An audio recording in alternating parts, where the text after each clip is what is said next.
الحمد لله على كل حال. الصلاة والسلام على سيد الأنبياء والمرسلين وعلى آله وصحبه وأهل بيته أجمعين. அன்பிற்கினிய அல்லாஹ் நல்லடியார்களே, சங்கிக்குரிய ஈமானி உறவுகளே, வல்ல ரப்புல் ஆலமீன் எல்லா விதமான ஆபத்துகள் முசீபத்துகள் தங்கடங்களிலிருந்து முழுமையான பாதுகாப்பினை காரணத்தை தந்தருள் பாலிப்பானாக. நம்முடைய இல்லங்களையும் உள்ளங்களையும் சந்தோஷத்தால் ஆனந்தத்தால் பால் போல பொங்கி பிரவாகம் எடுக்க செய்தருள் பாலிப்பானாக.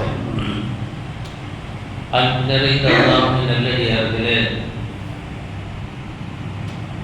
ஹஸரத் சையதுனா உமர் இப்னுல் ഖത്താப் ரலியல்லாஹு அன்ஹு அவர்கள் கூறுகிறார்கள், அலைக்கும்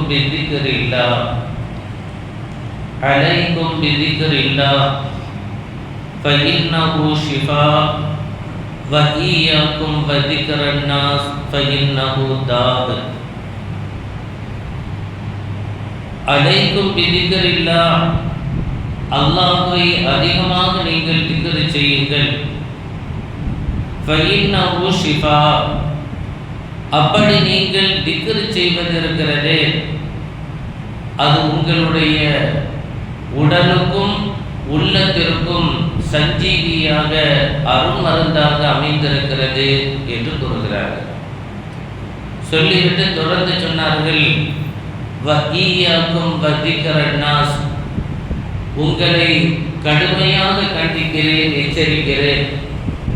வதிக்ரன் நாஸ், மக்களை பற்றி அதிகமாக புறமும் போலும் ஏதோ அவர்களை தொடாமல் உங்களது நேரத்தையும் காலத்தையும் கழிக்க முடியாது என்று வாழ்ந்து கொண்டிருக்கிற உங்களை நான் வன்மையாக கண்டிக்கிறேன். அப்படி நீங்கள் நடந்து கொள்வதிருக்கிறது தா, உங்கள் உள்ளத்திற்கான உடலுக்கான நோய் அது என்று எச்சரிக்கிறார்கள். அல்லாஹ் பாதுகாத்து அருள் பாலிப்பானாக. எவ்வளவு ரத்தின சுருக்கமான, எவ்வளவு அர்த்த புஷ்டி நிறைந்த வார்த்தை. அலைக்கும் பிதிக்ரில்லாஹ், அல்லாஹ்வை திக்ர் செய்வதை நீங்கள் பலமாக பற்றி பிடித்துக் கொள்ளுங்கள். அப்படி நீங்கள் நடந்து கொள்வீர்களேயானால் ஃபஇன்னஹு ஷிஃபா, அது உங்களுடைய உள்ளத்திற்கும் உடலுக்கும் சஞ்சீவியாக திகழும். வஹீயாக்கும் வதிக்ரன் நாஸ், உங்களை எச்சரிக்கை செய்வேன். மக்களை பற்றி அவர்களை துருவி ஆராய்ந்து அவர்களது குறைகள் என்ன, நம்மிடம் இருக்கிற குறைகள் அத்துணையும் மறந்துவிட்டு அவர்கிட்ட என்ன குறை இருக்கு, இவர்கிட்ட என்ன குறை இருந்துச்சு, அவர்கிட்ட அந்த குறை இருந்துச்சு என்று கீபத்தாக உங்களுடைய வாழ்க்கையை கழிக்கிறீர்களே, உங்களை வன்மையாக நான் எச்சரிக்கிறேன், கண்டிக்கிறேன். அது உங்களுக்கு நோக்காடை கொண்டு போய் சேர்க்கும் என்று எச்சரிக்கிறார். அன்பான பெருமக்களே, திக்ர் ஒரு மனிதன் வாழ்க்கையில் தினமும் தன்னுடைய வாழ்க்கையில் கொண்டு வர வேண்டிய ஒரு தலையாய வணக்கமாக அமைந்திருக்கிறது. அன்மறையில் அல்லாஹ் சொல்வான், யா அய்யுஹல்லதீன ஆமனு ذ்குருல்லாஹ திக்ரன் கஸீரன் வஸப்பிஹூஹு புக்ரதன் வஅஸீலா, நீங்கள் அல்லாஹ்வை காலையிலும் மாலையிலும் அனுதினமும் எல்லா நேரங்களிலும் நீங்கள் துதிபாடிக் கொண்டே இருங்கள் என்று தூயோன் அல்லாஹ் நமக்கு சொல்லி தருவார். கண்மணி முஹம்மது ரசூலுல்லாஹி ஸல்லல்லாஹு அலைஹி வஸல்லம் அன்னவர்கள் ஒரு சமயம் சஹாபா பெருமக்களுக்கு மத்தியிலே சொன்னார்கள், சபக்கல் முஃபர்ரிதூன், சபக்கல் முஃபர்ரிதூன், முஃபர்ரிதீன்கள் ஜெயம் பெற்று விட்டார்கள் என்று சொன்னார்கள். முஃபர்ரிதீன்கள் முந்திக் கொண்டார்கள் என்று தாஹா ரசூல் ஸல்லல்லாஹு அலைஹி வஸல்லம் அன்னவர்கள் சொன்ன பொழுது அருள் நிறைந்த சஹாபா பெருமக்கள் கேட்டார்கள், அது என்ன யா ரசூலல்லாஹ்? வமல் முஃபர்ரிதூன யா ரசூலல்லாஹ், முஃபர்ரிதீன்கள் முந்தி விட்டார்கள் என்றால் முஃபர்ரிதீன்கள் என்றால் என்ன விளக்கம் என்று கேட்டார்கள். கால் கண்மணி முஹம்மது ஸல்லல்லாஹு அலைஹி வஸல்லம் அன்னவர்கள் சொன்னார்கள், அஸ்ஸாகிரூனல்லாஹ கஸீரன் வஸ்ஸாகிராத், தன்னுடைய நாவால் துதிபாடும் ஆண்களும் பெண்களும் தான் அவர்கள். அல்லாஹ்வை திக்ர் செய்யும் ஆண்களும் பெண்களும் தான். இந்த குழுவுக்கு பேர் தான் முஃபர்ரிதூன் என்ற குழு என்று கண்மணி முஹம்மது ஸல்லல்லாஹு அலைஹி வஸல்லம் அன்னவர்கள் சொன்னார்கள். ஹஜ்ரத் அப்துல்லாஹ் இப்னு அப்பாஸ் ரலியல்லாஹு அன்ஹு அவர்கள் சொல்வார்கள், சையதுனா இப்னு அப்பாஸ் ரலியல்லாஹு அன்ஹு அவர்கள் இந்த ஹதீஸிற்கு வியாக்கியானம் செய்யும் பொழுது சையதுனா இப்னு அப்பாஸ் ரலியல்லாஹு அன்ஹு அவர்கள் ஒரு அழகான செய்தியை அவர்கள் சொல்கிறார்கள். லைஸ ஷையும் மினல் ஃபராயித் இல்லா வலஹு ஹத்துன் யன்தஹா இலைஹி இல்லா திக்ரில்லாஹ், அல்லாஹ் விதித்த ஒவ்வொரு கடமைக்கும் ஒரு எல்லை இருக்கிறது. 5 நேரம் தொழணும், வருடத்தில் ரமலான் மாதம் முழுவதும் நோன்பு முடிக்கணும், வருஷத்துக்கு ஒரு தடவை நீங்கள் ஜக்காத்து கொடுக்கணும், ஆயுளில் ஒரு முறை ஹஜ்ஜி செய்ய வேண்டும் என்று ஒரு ஃபர்லுக்கு ஒரு நிறைவு ஒரு எல்லை வைத்திருக்கிறான். அல்லாஹ் ஒரு ஹத்து இருக்குது, ஒரு அளவு இருக்குது. எல்லா நேரமும் தொழுதுகிட்டே இருங்க, நல்லா எந்த விதியும் வைக்கல. நோம்பு பிடிச்சிக்கிட்டே இருங்க, ஜக்காத்து கொடுத்துக்கிட்டே இருங்க, ஹஜ்ஜி செய்துக்கிட்டே இருங்கன்னு எதையுமே செய்ய சொல்லல. அதற்கு என்று ஒரு ஹத்து இருக்கிறது. வலஹு ஹத்துன் யன்தஹா இலைஹி, அதற்கென்று ஒரு ஹத்தை நிர்ணயம் செய்திருக்கிறார்.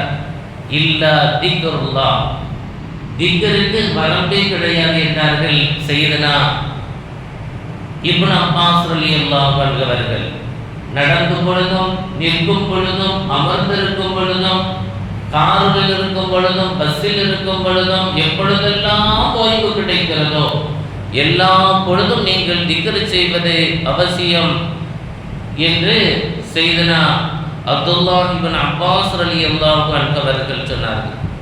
பெருமானார் ஸல்லல்லாஹு அலைஹி வஸல்லம் அன்னவர்கள் சொன்னார்கள், மா அமில ஆதமியுன் அமலன் அன்ஜாலஹு மின் அதாபில்லாஹ் மின் திக்ரில்லாஹ், அல்லாஹ்வின் தண்டனையிலிருந்து ஒரு மனிதனை அதிகமாக காக்கும் செயல் ஒன்று இருக்குமேயானால் அது அல்லாஹ்வினுடைய திக்ராகத்தான் இருக்கும். அல்லாஹ்வினுடைய திக்ர் தான் அல்லாஹ்வினுடைய வேதனையிலிருந்து உங்களை காக்கும் கவசம் என்று கண்மணி முஹம்மது ரசூலுல்லாஹி ஸல்லல்லாஹு அலைஹி வஸல்லம் அன்னவர்கள் சொல்லிவிட்டு தொடர்ந்து சொல்கிறார்கள், அலா உஹ்பிருக்கும் பிகைரி அமாலிக்கும், உங்களுடைய அமல்களிலெல்லாம் ஆக உச்சமான அமலை நான் சொல்லட்டுமா? வாஸ்காமா இந்த மலீகிக்கும், அரசரிலெல்லாம் மேலாபரமான அரசனான அல்லாஹ்விடத்தில் உங்களை தூய்மைப்படுத்தி வைக்கிற ஒரு அமலை உங்களுக்கு நான் சொல்லி தரட்டுமா? வஅர்ஃபஇஹா ஃபீ தரஜாத்திக்கும், அல்லாஹ்வுடைய சன்னிதானத்தில் உங்களுக்கு மேலான அந்தஸ்தை பெற்றுத் தருகிற ஒரு நல்ல அமலை சொல்லி தரவா? வகைரின் லக்கும் மின் இன்ஃபாக்கி தஹபி வல் ஃபில்லா, வெள்ளி தங்கங்களை நீங்கள் செலவு செய்வதை காட்டிலும் நலவை பெற்றுத் தருகிற ஒரு அமலை நான் சொல்லி தரவா? வமின் அன் தல்கவ் அதுவிக்கும் அலன் ஃபதரிபு அனாகஹும் வயضربு அனாகஹும், ஜிஹாதில் நீங்கள் பங்கெடுத்து அதனால் ஷஹீத் என்ற அந்த பாக்கியத்தை பெறுகின்ற, அல்லது நீங்கள் ஒரு வீரர் என்ற பாக்கியத்தை பெறுவதை விடவும் ஒரு நல்ல அமலை நான் சொல்லட்டுமா என்று நபிகள் நாயகம் ஸல்லல்லாஹு அலைஹி வஸல்லம் விவரித்துக் கொண்டே போக சஹாபா பெருமக்கள் காலு யா ரசூலல்லாஹ், அப்படியானால் அந்த மாபெரும் பாக்கியம் பெற்ற நல்லமல் என்ன என்று கேட்டார்கள்.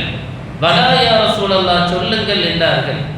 قال நபீனா ஸல்லல்லாஹு அலைஹி வஸல்லம் திக்ருல்லாஹி அஸ்ஸ வஜல், அல்லாஹ்வை திக்ர் செய்வதுதான் அது என்றார்கள் கண்மணி முஹம்மது ரசூலுல்லாஹி ஸல்லல்லாஹு அலைஹி வஸல்லம் அவர்கள். அன்பு நிறைந்த பெருமக்களே, அப்படியான இந்த திக்ரை நம்முடைய வாழ்க்கையில் நாம் அனுதினமும் எல்லா நிலைகளிலும் நாம் கவனமாக நாம் கையாள வேண்டும். அல்லாஹ் ரப்பல் ஆலமீன் அப்படியான நற்பாக்கியத்திற்குரியவர்களாக நம்மை கபூல் செய்து அருள் பாலிப்பானாக. அப்துல்லா இப்னு அவுன் ரலியல்லாஹு அன்ஹு அவர்கள் சொன்னார்கள், திக்ருன் நாஸி தா வ திக்ருல்லாஹி தவா. மக்களை புறம் பேசுவது நோய், அல்லாஹுவை திக்ர் செய்வது மருந்து. இதற்கு இமாம் முனா தஹபி ரஹ்மஹுல்லாஹ் அவர்கள் சொன்னார்கள், ஐ வல்லாஹி ஃபல் அஜபு மின்னா வ மின் ஜஹலினா கைஃப நதஉ தவாஅ வ நஃப்தஹிமு தா. பெரிய ஆச்சரியமாக இருக்கிறது. அல்லாஹ்வின் மீது சத்தியம், நம்மையும் நமது அறியாமையையும் கண்டு நான் ஆச்சரியம் அடைகிறேன். நம்மையும் நமது அறியாமையையும் கண்டு ஆச்சரியம் அடைகிறேன். மருந்தை விட்டுவிட்டு நோயை தேடி அல்லவா நாம் அலைந்து கொண்டிருக்கிறோம் என்று சொன்னார்கள். இன்னைக்கு உலகத்தில் திக்ர் செய்கிறத விட மக்களுடைய குறையை பேசுறது தான் அவங்க சொல்கிறாங்க. சொன்னார்கள், கைஃப நதஉ தவா வ நக்தஹிமு தா. நோயை தேடி அலைகிறோம், மருந்தை நாம் விட்டு விட்டு வாழ்கிறோமே, ஆச்சரியமாக இருக்கிறது என்று சொன்னார்கள். அல்லாஹ் அப்படியான நிலைகளிலிருந்து நம்மை பாதுகாத்து அருள் பாலிப்பானாக. அவருடைய அன்பையும் அருளையும் பெறுவதற்கு என்னென்ன நற்காரியங்கள் செய்தாக வேண்டுமோ அவைகளை நிரந்தரமாக செய்து வருகின்ற நன்பாக்கியம் நிறைந்தவர்களில் அல்லாஹ் கபூல் செய்து அருள் பாலிப்பானாக. நம்முடைய நாவுகளை எல்லா நிலைகளிலும் திக்ரால் அல்லாஹ் நினைத்திருக்க செய்து அருள் பாலிப்பானாக. ஸல்லல்லாஹு அலா முஹம்மது